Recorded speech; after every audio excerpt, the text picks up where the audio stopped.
Welcome back everyone, and in today's video we're going to be taking a look at one of the most well-known strategies on Origins and how everyone got it wrong. The game thinks that you're damaging the zombies with the claymore or something when you hold it out. Pull out your claymores, it's going to make the zombies die from the little frozen animation quicker. It would kill zombies quicker if you pulled out the claymore. So if I were to ask you why do you hold out your claymores while using the ice staff, most of you will probably respond in one of three ways. The first being, it makes the ice staff do more damage. The second being, it kills the zombies faster. And finally, the third being, the animation is faster, making zombies spawn in faster. And what we're going to be doing is tackle each of those claims and try to see if they're true or not.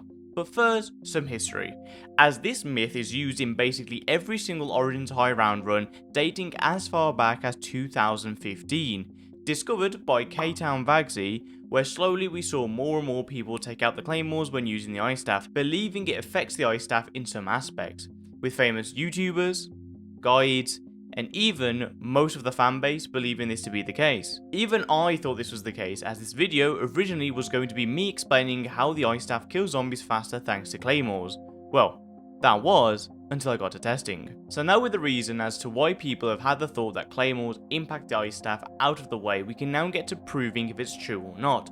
Starting off with the first claim, that being, do claymores make the ice staff deal more damage? So the big misconception as to why this was ever believed comes down to two main reasons. The first is, from what I've heard and might be incorrect, is that day one Origins, the claymores did actually do more damage, but was then later removed by Activision via patch.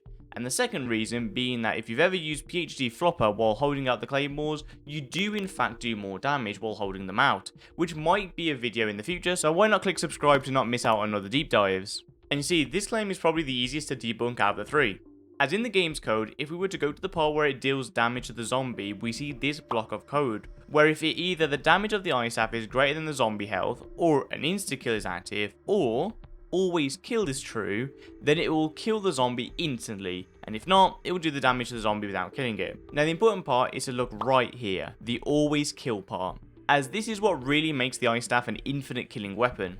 You see, when we use the Blizzard charge shot, no matter if it's a half charge or a full charge, the game sets the always kill to true, meaning the ice staff will always deal the zombie's health as damage, killing the zombies instantly. So the claim that the claymores do more damage can't be true, as you can't do more damage than insta-killing zombies when it comes to the ice staff, making this claim busted.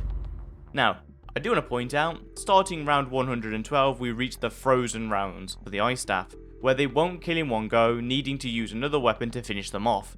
This is more to do with the ice staff than the claymores, so we won't be going into details in this video.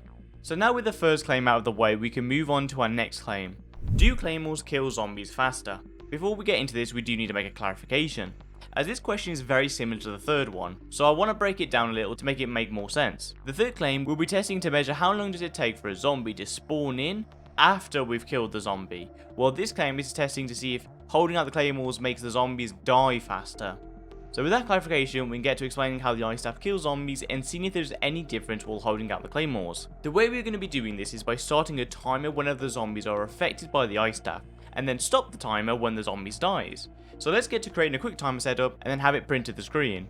And with the timer ready, we can hop in game and kill a zombie without holding out a claymore, where the zombie takes around 1 second to die, and then when we do the exact same thing, but this time with the claymores out, and we can see it also takes around 1 second to die. You might see some small variation in killing time, anywhere from 0.8 of a second to 1.2 seconds to kill a zombie, because of this block of code here, where it has a bit of variation before waiting to kill a zombie.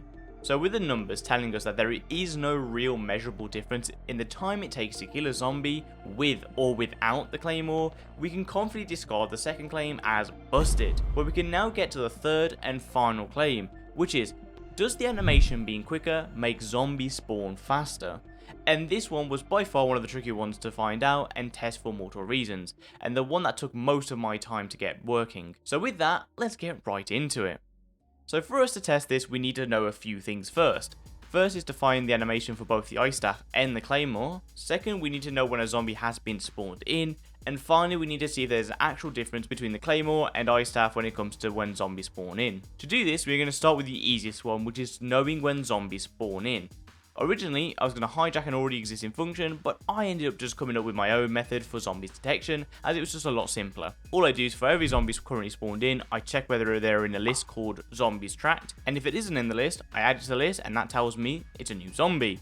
And if it already is in the list, I just skip over it telling me it's a zombie that's already been spawned in. So with zombie detection in place, we get to finding where the Claymore and Ice Staff kill animations are at. The Ice Staff animation being found in a function called Staff Water Death Event, and the Claymore being Zombie Gut Explosion. So before we get into the timing, let's answer a quick question. Why do Claymore's animation override the Staff animation? Well, you see, the Ice Staff animation is a custom animation that runs here, while the Claymore's animation runs here a few lines later. And normally, this wouldn't actually override the custom animation if it wasn't for this one check. Is placeable mine, which checks to see if you're actually able to place a claymore, and this check is usually used only when you're going to be placing claymores, but in this context works even if just holding them out, which then triggers the gut explosion function. So with the reason it overrides out of the way, we can get to timing the time it takes for a zombie to spawn in using a similar timing method as the previous claim. This time starting the timer as soon as the animation begins for the Ice Staff, with and without the Claymore, and it's stopping when the next zombie spawns in. So we hop back in game on round 30 where we buy Claymores and first test how long it takes for a zombie to spawn in after dying through the Ice Staff animation, which gives us around 0.6 seconds for a new zombie to spawn in. So we now try it with the Claymores and get around 0.5 seconds.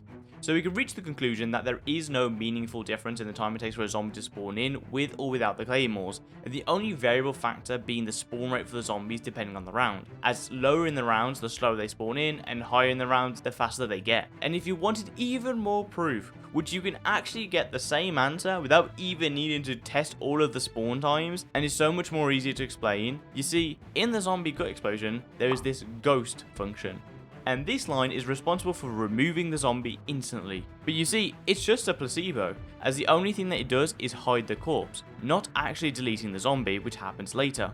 And we know this as if we comment it out, the zombies will continue with a normal death animation falling to the ground, meaning that this claim is also busted. And now for a surprise, we're going to take a look at one more claim, that being, do Claymores guarantee a max ammo when killing the Templar zombies? And this one was a super tricky one to get, because to understand if Claymores guarantee max ammos, we first need to understand why the Ice Staff doesn't guarantee max ammos. And the reason as to why we don't get max ammos with the Ice Staff is because it actually kills the zombies faster. Now, what do I mean by that? So, for the game to give you a max ammo, there's three things it needs to know. How many Templar zombies have you killed, how many Templar zombies you need to kill, and if the generator is being attacked. And the reason the Ice Staff doesn't give us a max ammo, we need to look at how the game knows the generator is being attacked is checked, which is this function that runs every second. And what it does, it checks to see if the amount of Templar zombies left aren't 0. And there are two problems with this. First, it's on a thread, which means this function is being checked non-sequentially and can lead to something called a race condition. And second, it checks to see if the zombies are dead. So when I say the Ice Staff kills faster, I'm actually not being truthful with you, as what really happens is in the Ice Staff custom death animation, it sets the zombies to be dead before actually killing them. So what ends up happening is that sometimes when we kill the Templar zombie with the Ice Staff, it will set that Templar zombie to being dead before killing it. The game will then do a generator attack check to see if there are no Templar zombies left, and set the generator being attacked flag to being 0. Then the Templar zombie will die, where it will check if you should receive a max ammo, but as the flag was cleared previously, it will not give you the max ammo. And because the Claymores override the Ice Staff death function and don't set the zombies to being dead before actually killing them, what ends up happening is it will always drop a max ammo no matter what. So we can say that this claim is 100% true. And that's it. Not only have we taken a look at how Claymores change the animation in the Ice Staff, but also debunk every single claim except for the Claymores giving you a max ammo. So you might be asking yourself, is there a reason to keep the Claymores out? And I'll be honest with you, probably not. Maybe the Claymores might help in preventing some type of crashes later on in the game. It also is better when it comes to movement speed in the mud. And finally, the real reason to bring out your Claymores is for whenever you need to kill the Templar zombies is to get a max ammo. If you're using Claymores thinking they make the staff do more damage, kill zombies faster, or even conserve more ammo as zombies spawn in faster, then there would be no reason to, and instead I would much rather get the next blizzard shot charged up, removing some of the risk. And that's it for today's video. I hope you have learned something new today, and before I end off, I do want to mention that real quickly that another incredible YouTuber, Wonderful, does talk briefly about the Claymores being just a myth in his Origins High Round World Record History video. So I highly recommend you go and watch that. It's a great video to watch, and if you have enjoyed, don't forget to like, comment, and of course, smash that subscribe button, and I'll see you guys in the next one. Bye!